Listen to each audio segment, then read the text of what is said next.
Hi guys, and welcome back to my channel. I have 3 new stories for you today. Let's go to the first one, about OP's mother-in-law, who told OP's wife to sleep with an investor so he invests in her startup business. Enjoy the stories, guys, and don't forget to like and subscribe, and leave a comment.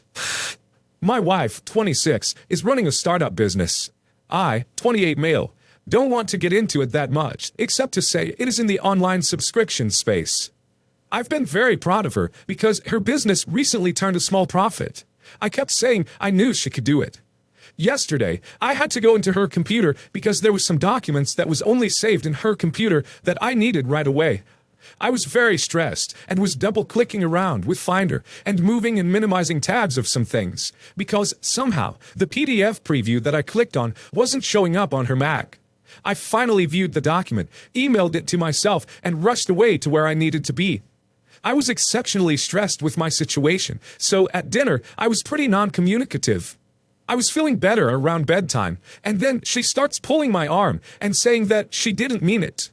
I didn't know what she was talking about, but she continued to say that she knew she wasn't going to get the investment otherwise, and that she couldn't live with that setback. I realized that when she saw her iMessages tab on her Mac was exposed, that I might have gone through them. Well, I didn't, but she starts fessing up that her mom encouraged her to sleep with an investor who was emailing her and saying he really likes her, and that he needs to really have faith in the people he invests in, and kept saying that he was staying X hotel and he's alone. I demanded that she show me the texts, and I saw her mother's texts. She said that I would never know, and that marriages don't work out, but that you need to play with the cards you're dealt with. Then there was other comments like, money and opportunity are held by rich men. Women succeed by associating themselves with them. And most women aren't as pretty as you. And a bunch of other disgusting things. There was a text where she agreed she was going to meet him at the hotel room and sleep with him. My wife then writes back to her mom more than a week later. It did feel good to sign that contract. It's like I feel good about myself again. Not insecure about everything as I was before anymore. I didn't feel as guilty about sleeping with him as I thought. Still feel bad though. Her mom liked the message. She confessed she deleted all the emails from the investor and promised that it's all business now. She only slept with him the one time. And there was no disrespect towards me and any of the emails. That she would never talk badly or be that person who reveals in the thrill of getting caught with an affair partner. She says this was never an affair and she only loves one man. I always knew my wife was kind of insecure. She's always been a bit obsessive about her appearance. Has gotten Botox since 21. Got a nose job at 18, rarely ever without makeup, even at home. Would compare her waist size to her mom's when she was young.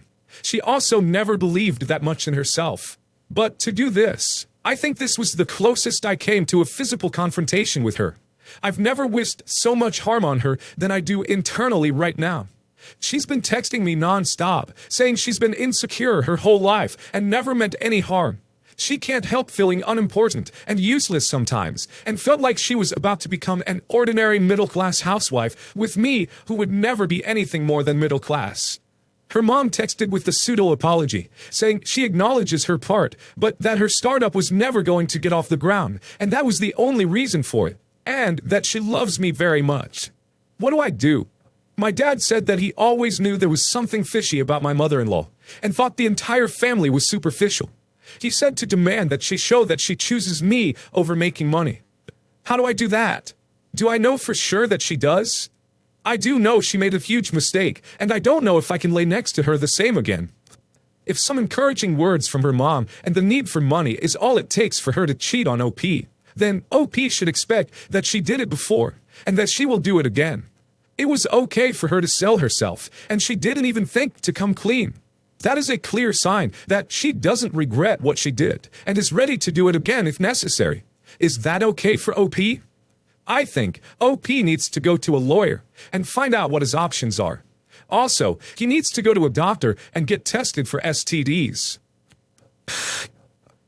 I've been going to my classes, and future husband has been going to work. I am in my final year of college, and all I have left are my final exams. However, a large part of my final grade has been a project that I have been working on for the past year. Its deadline was Easter, and I'll get the grade for it when I get my exam results during the summer. I'll not be too specific with the details, but it was basically a solo research project on a subject of our own choosing that we obviously had to complete ourselves. The most assistance we could get was getting a couple of friends or people on another course to read through the finished project to check that everything made sense and was grammatically correct. I received an email the other morning from my department mentor, basically a personal liaison, asking me to come to a meeting about my project. I'll be honest, my mind didn't automatically jump to future mother-in-law. I've spoken to quite a few people who had been called into meetings because they'd forgotten to sign their name somewhere, or something like that. So I did just assume I'd missed the signature somewhere. Obviously, if it was just that, I wouldn't be posting here. I went to the meeting yesterday morning. Instead of it just being my mentor, it was the head of my year and also the head of my department. I was told that the department had been anonymously contacted, informing them that I hadn't completed my project alone, and had in fact paid for someone else to do it. The anonymous caller. Now, obviously, I have not paid for anyone else to ever do my work for me, especially the element that will make up most of my final grade. Apparently, anonymous accusations are always taken with a pinch of salt. However, Anon could recite my entire opening paragraph accurately, which has led them to investigating my project. I only sent my project to 2 other people, my sister who was a teacher, and future husband. Now, obviously, I don't believe that either of them had anything to do with this, especially after what was said next. I was basically told that if I was guilty, then to confess now, and whatever punishment that would come would be better than if I lied and they found out. I told them that I could send them all of the draft versions, notes, citation sources, etc. from my hours and hours of research, and was told that Anon had said that they'd sent me evidence in case I was investigated, so any files would have to be analyzed. I'll be honest, I started crying. In my mind, I was thinking that these lies would ruin any hope I had of graduating, which was one of the only things I've got to look forward to. I begged for them to tell me who has contacted them, which they obviously refused. My mentor took me out so I could compose myself, and told me that he didn't believe that I was lying, since he'd started to read my project, and it was stylized like all of my other work. Then he told me that he had heard that the phone number used to make the call was a local number. So he was wondering if it was a bitter student who I'd asked to read my work, and they were annoyed mine was better than theirs. I told him that only my sister and future husband had been sent it, and he said that he was firmly on my side for this whole thing. Now, this got my mind going about if future mother-in-law was behind this. I knew I was never going to know the exact number, but future mother-in-law wouldn't have been smart enough to use someone else's phone to make the call. Thankfully, I didn't have to think about how I could find out for long. I went to get a coffee on campus, and while I was there, future husband messaged me. Future husband works in a strictly no-phones environment, so this was a bit of a surprise, and I was worried that future mother-in-law or someone else was there and demanding that he goes home with them or something. He said that he was messaging about a message his mother had just sent. He's reading them but not replying, saying that she'd heard that I had cheated on my project, and she didn't know how he could date someone so deceptive. I hadn't told future husband about what had happened in the meeting. Had future mother-in-law not been so cocky, then I really would have had little hope of proving that my work was all my own. I literally sprinted back to my mentor's office, quickly filled him in on what future mother-in-law had done, and that she has basically confessed because she was so smug. He said that he'd need me to repeat this to his superiors, but he was sure that this would get me off the hook, especially if mother-in-law's number was in fact the one who called.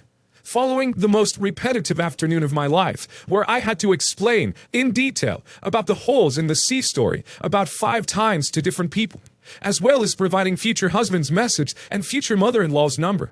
They said it was clear that future mother-in-law had gained access to my project and was trying to frame me. They apologized profusely for putting me under pressure, especially with the future mother-in-law stuff going on, and said that they'd take this as a lesson for them in trusting anonymous tip-offs. I have no clear idea how she was able to read my project word for word. My thoughts are that she either saved it onto a flash drive from future husband's laptop, or she did have future husband's email password, now obviously changed alongside everything else, and saved the project for herself. It feels so premeditated, like she has many little attacks prepared in case one should fail. This is the most scared I have been since this all started. We did contact the police after future mother-in-law threatened to report future husband as missing, just to inform them that we are no contact with his family and I was not keeping him against his will. However, you can't report lying about someone getting assistance with their college degree as a crime. We're going to research if this is bordering on harassment. Any ideas, guys? And holding tight for some more of these instances. I think OP needs to have security cameras on her home, mailbox, and car, both forward and back-facing. Typically, for defamation, slander, you have to have some sort of damages. So I don't know if OP can go that route or not. I think it'd be worth a call to OP's university's legal services. She's proven herself to be devious and willing to go to extreme lengths, both physical and professional. So OP needs to be extremely careful.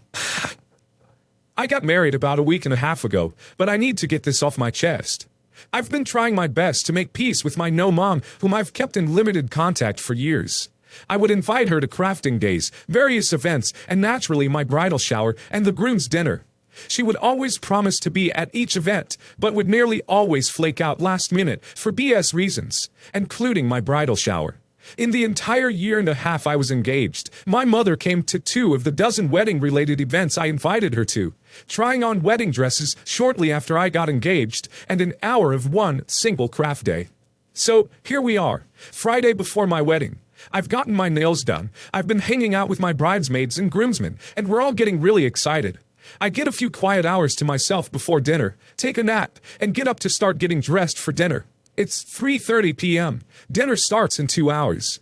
My phone buzzes as I get a text from my mom. This text follows weeks of us texting happily about wedding things, how excited we both are, how proud she is of the dress she found to wear, etc. Dearest OP, I will not be attending dinner tonight. Please pass along my regrets.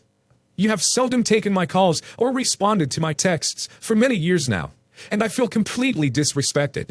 By me not showing up tonight, the end result is the same. I am disliked. It's okay. I'm happy with my new life now. If you still want me to attend your wedding, let me know. I don't ask. I don't beg. I tell her I want her at my wedding, and I hope she reconsiders. After that, her tone completely changes. Thank you. Please send me details. What time? Earlier than 5? Do I go directly to the venue? Where can I find you? What, if any, duties do I have? Should I come dressed? I can still do my own hair and makeup, or is someone doing that for us? By the way, I will be proud, gracious, kind, and upbeat. Spoilers. She was not proud, gracious, kind, or upbeat. She showed up the following morning an hour and a half later than I asked her to. While she waited her turn for hair and makeup, which she conveniently forgot to pay for, but I had expected this and brought extra cash. She took turns between chatting with my bridesmaids and crying about God knows what. She finally manages to collect herself, and we get through getting ready pictures, the ceremony, and cocktail hour. I do a first dance, then a father-daughter dance, which I'm sure irked her, as they've been split up since I was an infant, and she hates him because N. And then dancing started. I was so caught up in the moment, I didn't think to get her and bring her to the dance floor. Oh well. My bustle comes undone after the first song, so I grab a couple bridesmaids and head to the bathroom to have them help me. On the way, I see my mom in the lobby having an emotional conversation with my grandma. Nope, not today. I keep walking. Bustle secured, I go back to the reception. A few hugs from friends and family later, and I turn around to see my mom, her brother, her mom, and my aunt standing behind me towards the entry door.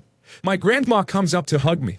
Then my mom comes up and says she's leaving. I say, okay, bye, thanks for coming. I'm not giving in to this. Unfortunately, I was about to head back to our getting ready room, so I could move some stuff from there to my hotel room. A bridesmaid and I wait a few minutes for Mom to leave, then head to the room. Of course, Mom is there, crying, putting her shoes on. Still no, still not today, Satan. I go about gathering the stuff I had come down there for without saying a word to her, and my bridesmaid follows suit. I turn around to gather something else, and Mom is there, puffy-eyed and staring at me. She comes and gives me a hug and tearfully says, "Have a wonderful life. I hope we talk again someday," and turns and leaves. I flip her off behind her back as she goes, and my bridesmaid turns to me and goes, "What the hell? Did that actually just happen?" So, my mom decided I had disowned her, and in turn, disowned me on my wedding day. Joke's on her. The rest of my friends and family that continued to celebrate with us late into the night made me and my husband feel so loved. They had no idea that my mom had left. I am going to have a wonderful life with my husband, friends, and family. Honestly, she's mad because OP didn't make it her wedding day. Her marrying her self-pity, and OP being the nice bridesmaid skipping behind her. Narcissists honestly believe the world should always be about them. And enjoying your day, everyone effectively told her that the day was about OP and OP's husband. She couldn't deal with it, and did her best to cause a drama, and she left. OP should never feel bad about not asking her to dance. She's an adult. She could get up, come over to OP, and get involved. That's an issue between her and her feet, not because OP didn't include her. OP clearly tried very hard, and she tried very hard to ruin it for OP.